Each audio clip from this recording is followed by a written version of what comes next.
Hey everybody, Cool Cucumber here. Welcome back to the now episode 7 vlog of Let's Abridge Pokemon Fire Red. Last time we got a new party member, giving myself a lot of new talking points, so I actually have a lot to say for this vlog. The first of which is Gero-ro-ro! Our caffeinated rock snake girl! So happy to have her on the team. So happy to have another team member.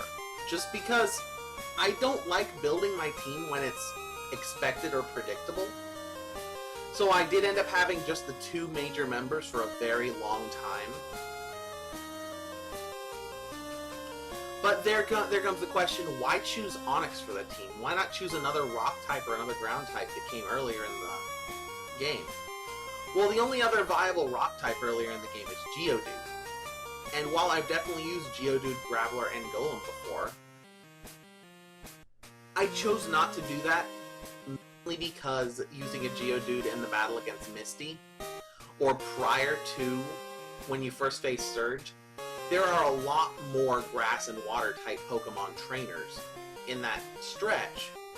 So it becomes very hard to keep a Geodude caught up in level, and you might have noticed I like to keep all of my team members' levels pretty much identical to one another when possible, because it means that I have a less chance of losing out on having somebody in a gym battle whenever I'm trying to follow my own rules of, like, level caps.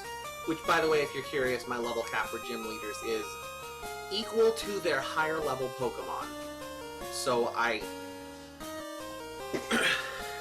cannot raise I cannot raise Koopa or Zinger any more levels, because if I do, then, well, I won't be able to use them in the battle against Surge if Gero-ro gets knocked out somehow. But why Onyx instead of one of the many ground types available?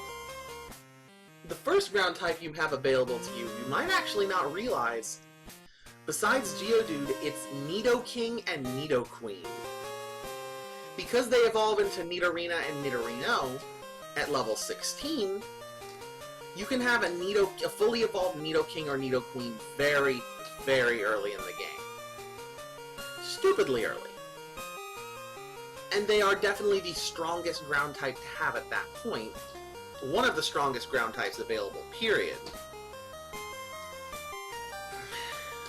Which means the obvious choice why I didn't go with them is because they're too strong. I didn't want to go with a Pokemon that was going to overshadow all of my other team members besides Koopa.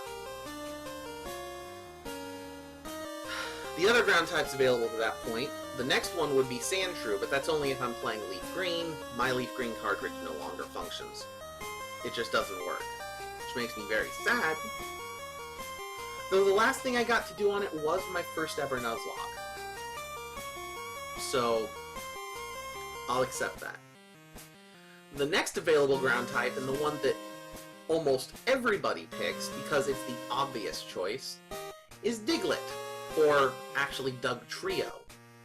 Because you can catch an over-leveled, fully evolved, and overpowered ground type very early in the game, especially if you have a Pokemon like Butterfree that can use Sleep Powder to knock it out and prepare it for capture. The choice avoiding...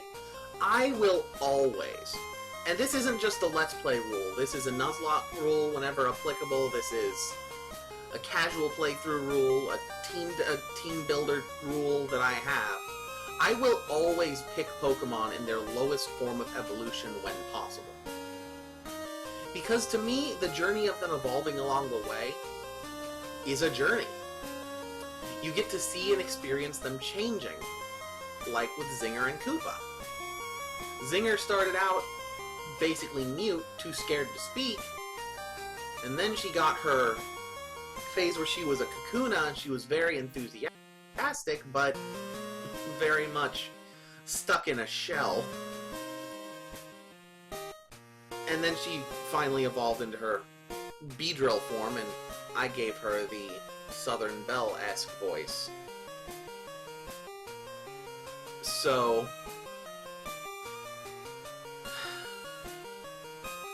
wait a minute, that contradicts why you would pick an Onyx, because Onyx can't evolve throughout the main game.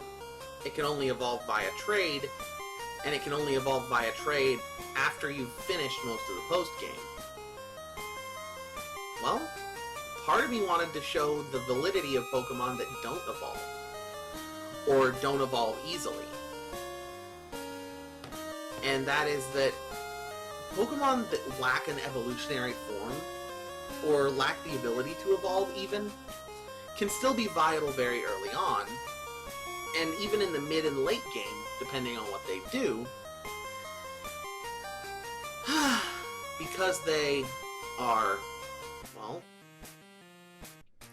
fully evolved while also being not evolved. So even though Onyx might have weaker stats than Blastoise or Charizard, it has stronger stats than Wartortle or Beedrill, meaning that Gero-ro can play her role on the team and be really strong without overshadowing the other party members. Because if I was using a Nidoking or a Nidoqueen or, forbid, a Dugtrio, then in any scenario where I could, I'd want to use that Pokemon, and the other members of my team would feel like obligations more than companions. And I do not want to give that feel, or that kind of like, well, feel with my various team members. I want to be affectionate towards them. I want them to have their own personalities and a reason for being on the team. And all of them still have that.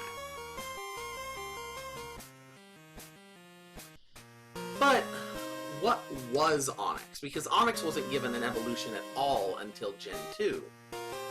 Well, there are two breeds of Pokemon that are very common strategies in Red, Blue, and Yellow. Those are the, and I quote, non-psychics using Psychic, and the Constrictors. Since almost every single Pokemon in the game can learn Toxic, and trap moves like Bind, Wrap, and Fire Spin worked differently in Gen 1, a lot of Pokemon seem to have been built around that idea. So how did Wrap, Bind, and Fire Spin, and Clamp, and a few other moves work in Gen 1 that was like this? Well, in Gen 2 and beyond, if you get hit by one of these moves, you either receive damage continually, or you receive damage continually and you can't swap out. In Gen 1, you receive damage continually and you can't move, and you can't swap out. Meaning, if you get hit twice, any one of these Pokemon can finish you off like that. Your strongest Pokemon, you have a legendary on your team. And then your opponent sends out a Rapidash, or an Arbok, or, yes, an Onyx. Toxic the first turn, and if they survive the following hit, or the following two hits if they're too slow, then one of these constricting moves, and you basically are just biding your time until they go down. And if you're faster, you can catch them in a perpetual loop to the point where they can never escape. Nobody ever said Gen 1 was balanced.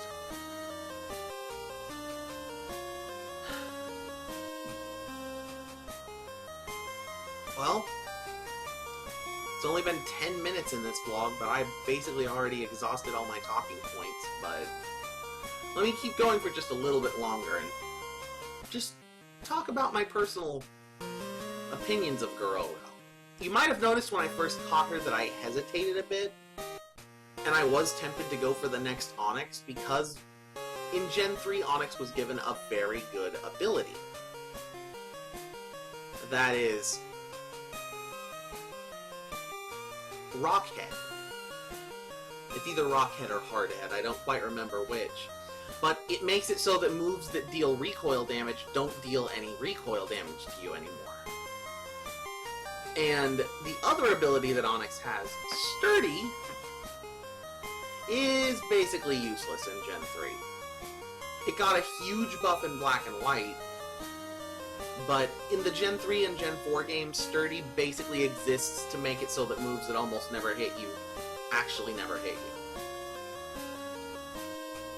I guess I can talk about the 2 ground types that I couldn't get at this point. The 2 ground types that come after Rock Tunnel are Cubone and Rhyhorn. Cubone being, well, I think Cubone is the weakest ground type in the Kanto decks, but even then, it's still viable and valuable. And if it's your favorite, I totally understand given the lore. And Rhyhorn is basically a super-powered Pokemon. It's the strongest of type Rock.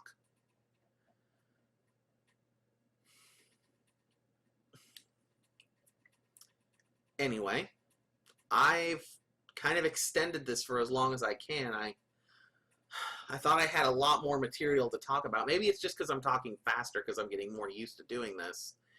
Maybe it's because I don't know. I'm not very good at prolonging these vlogs anymore. In the next episode, hopefully, we'll continue on. And until then, as always, stay cool. Oh, and don't forget to like and subscribe if you want to. I never asked that, and so it never